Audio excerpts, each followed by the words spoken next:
We are delighted to be here at Ramana's Garden with Ilona Selke, this amazing author, TV personality, and world citizen who does so much seva work around the world that we want to hear about today. So I'd like to start by asking you, Ilona, maybe talk a little bit about your own yoga practice, consciousness, and its intersection with the seva work you do. Oh, that's a beautiful question.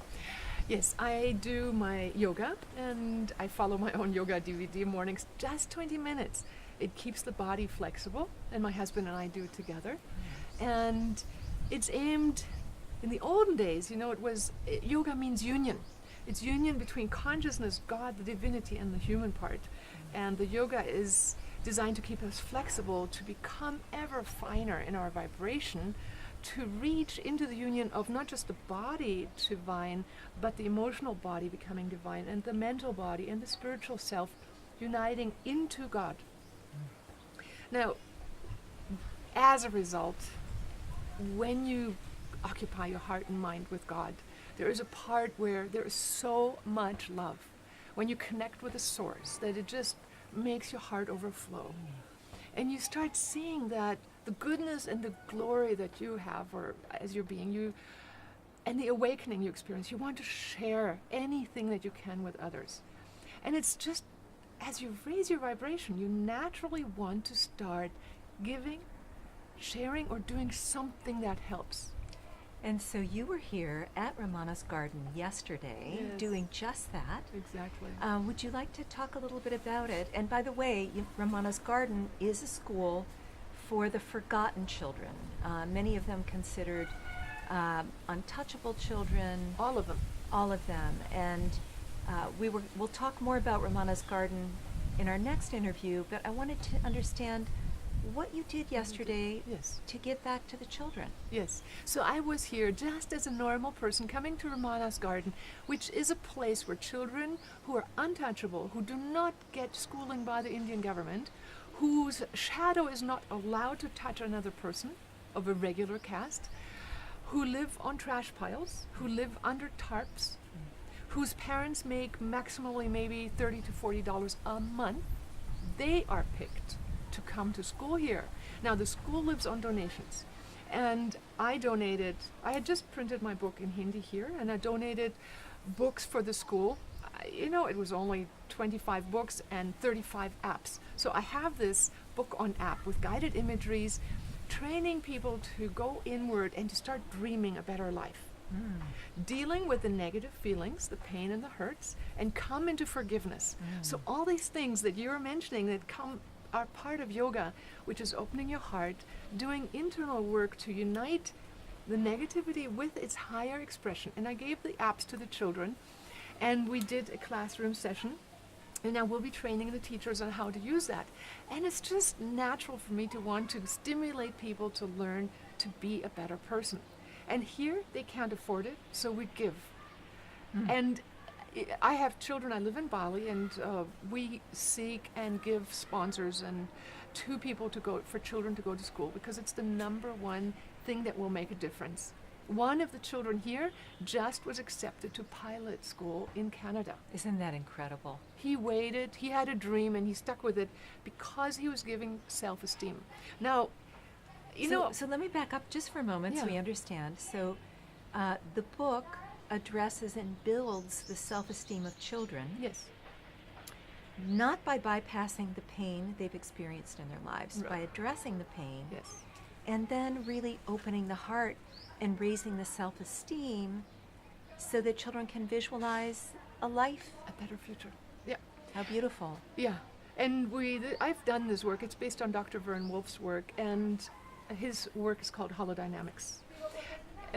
I've done this work since 1989, and the children's book grew out of that. So it's one of the things I'm giving back. Here in India, I'm charging nothing to the schools that are underprivileged. The book in itself, with all the apps, costs under $3. Now, in Western worlds, it costs $34, so it's appropriate to the worlds and where people need something. Yeah. But I was just thinking, some of the people that are listening may not have means or may not have any idea of what to give. It's the attitude of caring that evolves when we take care of our consciousness. So I remember when I was 19, I was just starting to do yoga and meditation. I went shopping and was in a department store. And instead of just going, this is my world, I just do whatever, I hang up my stuff or not hang up my stuff, I hung up the clothing I didn't use up. If they slipped, I hung them back up.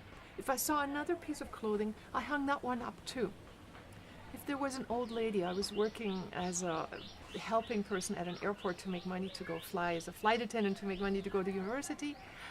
I saw someone in need standing by a metro coin-operated metro ticket thing. And I could see that they needed help, and I'd ask them, can I help you? We can offer help anywhere along the way, and it is part of our evolution. That's beautiful. And I wanted to also ask you, I know you are a world citizen. You're someone who has traveled the world and has lived in many parts of the world. Can you tell us a little bit about where you were born, where you grew up, where you've lived, where you live now? Right. Okay. When people say where you're from, I usually refer to, okay, must be my accent they're asking about. So I was born to German parents in the Himalayas in Afghanistan, and they were doing work to help better the situation there. So then I grew up in Germany after my father's death.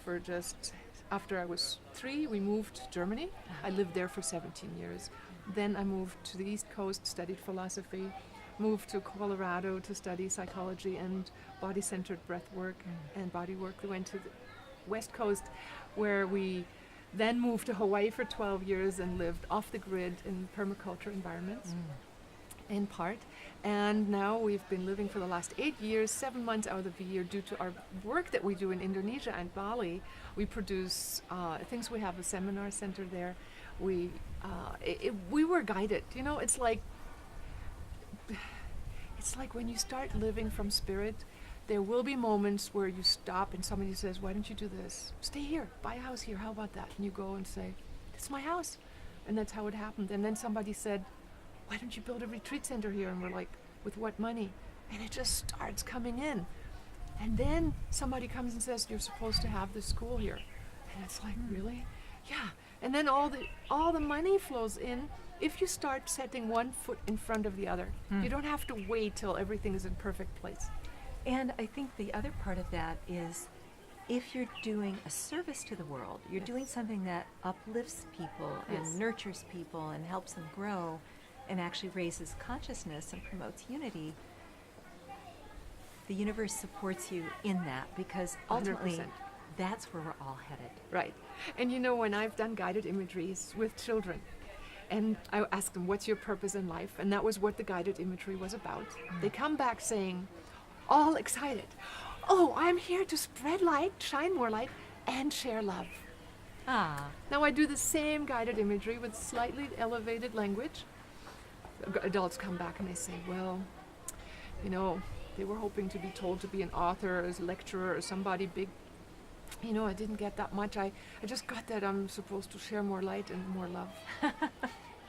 Isn't that wonderful? So, but the message is the same. Yes. We do get it inwardly when we go and close our eyes. We go into a dimension that tells us, increase your light, become a more radiant soul, and give love. Yes. It's our job. That's how we grow. So if we want to grow, let's share more love, give more compassion, and actually the ability to understand and have compassion for others and kindness shows the state of evolution of vibration you're at. Yes. So if you want to take a quick look at how you're doing, how often do you have patience? How can you build your patience, your understanding and your tolerance of others, and how much do you help? Thank you. Thank you. That was beautiful. That was beautiful. Thank you. Yeah. Thank you for doing this work. Thank you for doing this work. It's amazing.